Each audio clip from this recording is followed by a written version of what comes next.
रविदासिया धर्म संगठन, ये धर्म अखिल भारतीय रविदासिया धर्म संगठन के नाम से जी रजिस्टर्ड है।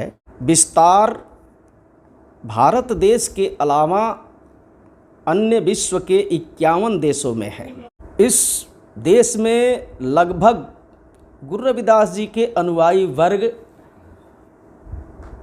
25 करोड़ से भी ज़्यादा उनकी संख्या है और अन्य तमाम धर्म संगठनों में ये लोग जाते थे जहाँ पर उन्हें सम्मान नहीं मिलता था।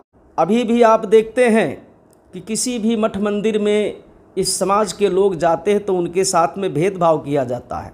यहाँ तक कि जो पत्थर की मूर्ति है उसके दर्शन करने के लिए भी रोका जाता है। ये समाज के लोगों ने अन्य धर्मों में भी जाकर के धर्म परिवर्तित करके भी अपने को सम्मानपूर्वक जीने का प्रयास किया, किंतु ये मुस्लिमों में जब गए तो उन्हें शेख, सैयद, मुग़ल, पठान नहीं बनाया गया।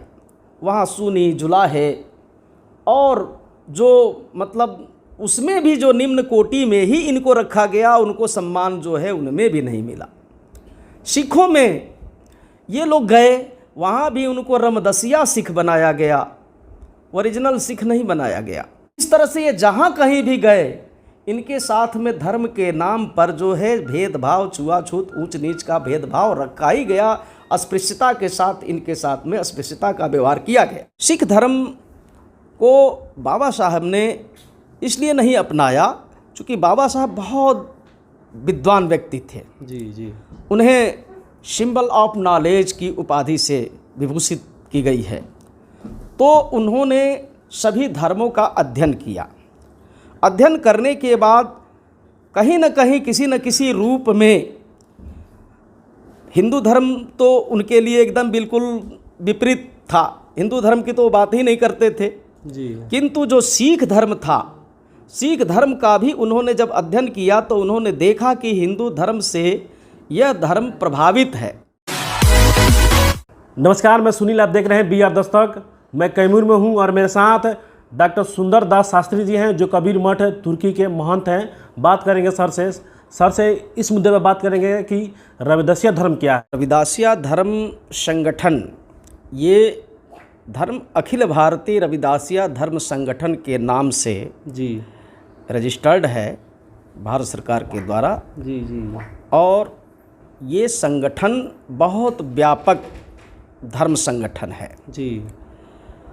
इसकी विस्तार भारत देश के अलावा अन्य विश्व के 51 देशों में है और संत रविदास जी के नाम पर लगभग इंग्लैंड में 25 मंदिर बने हुए हैं और वहाँ गुरु रविदास जी के अनुयायी वर्ग लगभग 2 लाख लोग, वहाँ कितने से 2 लाख लोग जुड़े हुए हैं जी।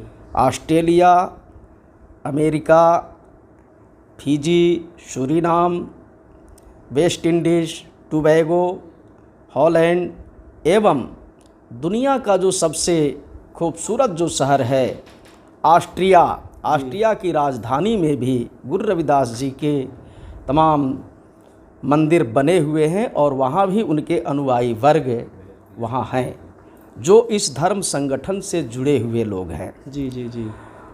इस देश में लगभग गुरु रविदास जी के अनुयायी वर्ग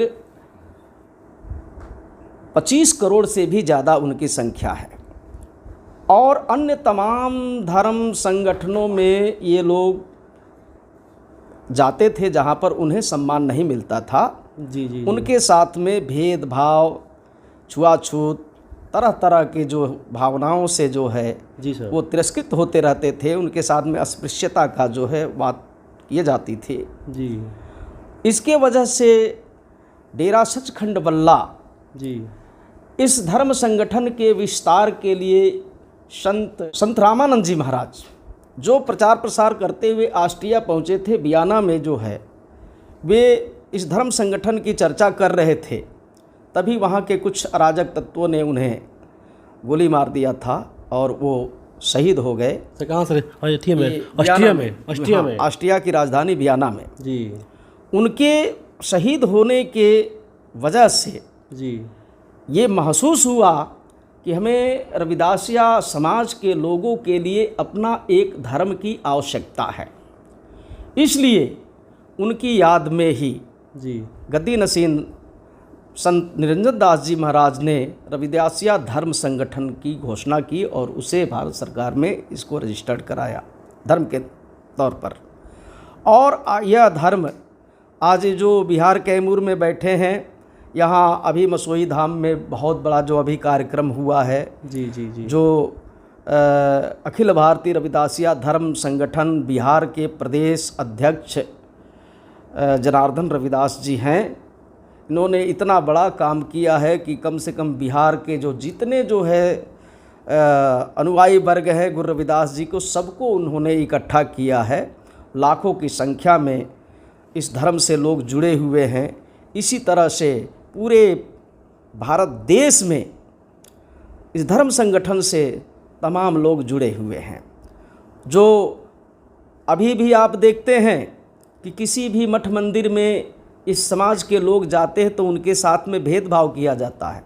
यहाँ तक कि जो पत्थर की मूर्ति है उसके दर्शन करने के लिए भी रोका जाता है, और जबरिया यदि कोई चला जाता है तो उनके साथ में तमाम तरह तरह के जो है अभद्रता की जाती है। जी सर। इसके वजह से और ये समाज के लोगों ने अन्य धर्मों में भी जा कर के धर्म परिवर्तित करके भी अपने को सम्मानपूर्वक जीने का प्रयास किया, किंतु ये मुस्लिमों में जब गए तो उन्हें शेख सैयद मुग़ल पठान नहीं बनाया गया। वहाँ सुन्नी जुलाहे और जो मतलब उसमें भी जो निम्न कोटि में ही इनको रखा गया, उनको सम्मान जो है उनमें भी नहीं मिला। सिखों में ये लोग गए, वहाँ भी उनको रमदसिया सिख बनाया गया, ओरिजिनल सिख नहीं बनाया गया। और जो अन्य जो तमाम जो धर्म है उन धर्म में भी ये लोग गए, जैसे ईसाई भी जा कर के बने, उसमें भी जो गोरे ईसाई ये नहीं बनाए गए, और न गोरे ईसाइयों के साथ में इनके जो लड़के लड़कियों की शादी नहीं कराई जाती है। आज भी गोरे काले का जो भेद है वहाँ से भी ये ग्रसित हैं। इस तरह से ये जहाँ कहीं भी गए इनके साथ में धर्म के नाम पर जो है भेदभाव, छुआछूत, ऊंच नीच का भेदभाव रखा ही गया। अस्पृश्यता के साथ इनके साथ में अस्पृश्यता का व्यवहार किया गया।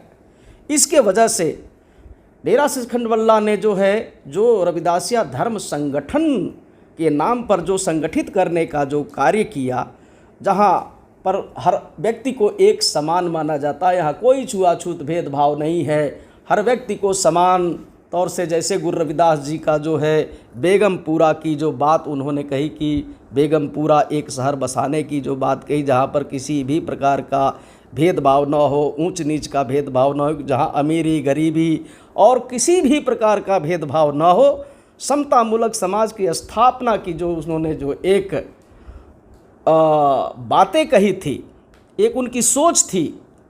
उन्होंने कहा कि ऐसा चाहूँ राज में जहाँ मिले सबन को अन्न, छोट बड़ो सम सम बसे रविदास रहे प्रसन्न। इसका मतलब इस शब्दावली से ये पता चलता है कि गुरु रविदास जी ने अन्न की बात कही है। इसका मतलब इस समाज को उस समय भर पेट अन्न नहीं मिलता था, इसलिए उन्होंने ये बातें कही कि ऐसी राज्य की मैं कामना करता हूँ कि जहाँ सबसे पहले तो सबको भरपेट भोजन मिले और छोट बड़े सब एक साथ रह करके अपना जो है जीवन गुजर बसर करे, किसी असमानता का शिकार वो न हो। इस तरह से उनकी वाणियों में जो बातें जो उन्होंने कही है, जो उनकी अमृत वाणी है, इसके तहत संत निरंजन दास जी महाराज ने इस धर्म को स्थापित किया, घोषणा की 2009 में।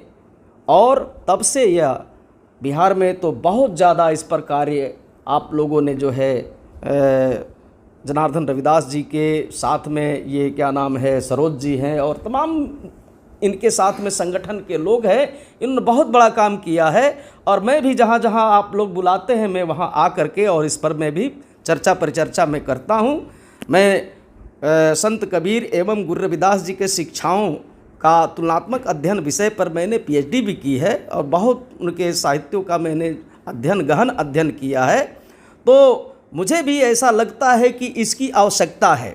आज समाज में इसकी आवश्यकता है और इस पर बहुत ज़्यादा काम करने की आवश्यकता है, ताकि मतलब जो एक तरह से समाज के सबसे अधिक संख्या रखने वाले समाज को ये धर्म के नाम पर यदि सम्मान नहीं है तो उनके लिए एक तो धर्म जरूर चाहिए। हम इंटरनेशनल स्तर पर भी इतने अधिक संख्या में हैं और हमको जो है सम्मान नहीं है, तो एक व्यक्ति को यदि सम्मान नहीं है तो फिर उसको इस दुनिया में जीने का कोई मतलब नहीं है। इसलिए हमें धर्म के नाम पर तो मतलब सम्मान चाहिए, इसलिए इस धर्म की स्थापना हुई है। सर, बाबा साहब डॉक्टर अम्बेडकर थे, हिंदू धर्म में पैदा हुए थे, लेकिन उन्होंने हिंदू धर्म को छोड़ा और बौद्ध धर्म अपनाया। लेकिन सर, सिख धर्म क्यों नहीं अपनाया सर? क्या कारण था? सिख धर्म को बाबा साहब ने इसलिए नहीं अपनाया क्योंकि बाबा साहब बहुत विद्वान व्यक्ति थे। जी। उन्हें सिंबल ऑफ नॉलेज की उपाधि से विभूषित की गई है। तो उन्होंने सभी धर्मों का अध्ययन किया।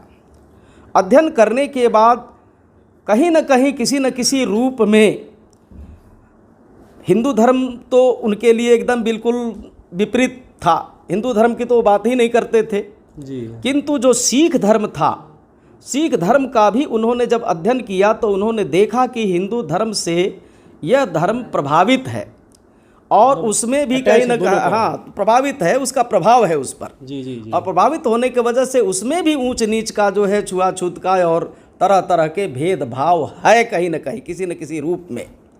यहाँ तक कि बहुत पहले की मैं बात बता रहा हूँ, जब संत श्रवण दास जी महाराज थे तो उस समय गुरु ग्रंथ को जो है लोग जो है पढ़ने नहीं देते थे और लोग चाहते थे कि हमें भी अपनी गुरु की वाणी, गुरु रविदास जी की वाणी गुरु ग्रंथ साहिब में दर्ज है तो उसको हम लोग भी सुने। तो जिस तरह से हम हिंदू धर्म में वेद मंत्रों को नहीं सुन सकते थे, उनके जो है कथा भागवत को नहीं सुन सकते थे, जो हमारी व्यवस्था थी, उसी तरह से उसमें भी कुछ न कुछ, ज़्यादा तो नहीं, थोड़े थोड़े रूप में उसमें भी इस तरह की कुछ व्यवस्थाएं देखने को मिली। संतों ने उसमें से गुरु रविदास जी को वाणी को अलग करने का प्रयास किया कि जब हम गुरु की वाणी सुन नहीं सकते हैं तो हमारे गुरु की वाणी गुरु ग्रंथ साहिब में दर्ज है तो हमें उसे अलग करके दिया जाए, ताकि हम उसको अपने गुरु की वाणी हम पढ़ करके और अपने जो है अच्छे संस्कार से हम उनकी बताए हुए मार्गों पर चल करके जीवन यापन कर सकें। तो बाबा साहब ने सिख धर्म को भी विधिवत पढ़ा। पढ़ने के बाद से उनको ये लगा कि सिख धर्म भी अपनाने लायक नहीं है, इसलिए उन्होंने बौद्ध धर्म जो लॉजिक के आधार पर, दर्शन के आधार पर, तर्क के आधार पर, तर्क की कसौटी पर जो एकदम बिल्कुल जो है विज्ञान के तकनीकी जो मतलब जो साइंटिफिक है उस आधार पर जो है उन्होंने सही पाया। और बौद्ध धर्म जो है पूरे दुनिया के धर्मों में एक जो है आडंबर रहित, पाखंड रहित ऐसा धर्म उनको मिला। और वो चाहते थे, उन्होंने क्यों बौद्ध धर्म को अपनाया कि वो यदि वो धर्म अपनाए तो उनके पीछे तमाम दलित, पिछड़े और तमाम समाज के लोगों ने भी 5 लाख लोगों के साथ में उन्होंने नागपुर में जो उन्होंने दीक्षा ली, तो उनके जाने का मतलब था कि उनके साथ में पूरा समाज सही दिशा में जाए। इसलिए वो सारे समाज की चिंता करते हुए उन्होंने बौद्ध धर्म को अपनाया और उनके बौद्ध धर्म अपनाने से आज तमाम लोग बौद्ध धर्म के साथ जो है अपने जीवन में जो है बौद्ध धर्म को उतार रहे हैं, बौद्ध धर्म पर चल रहे हैं, उनके बताए हुए मार्गों से जो है अच्छा अपने जीवन को यापन कर रहे हैं। इसलिए बाबा साहब ने जो है बौद्ध धर्म को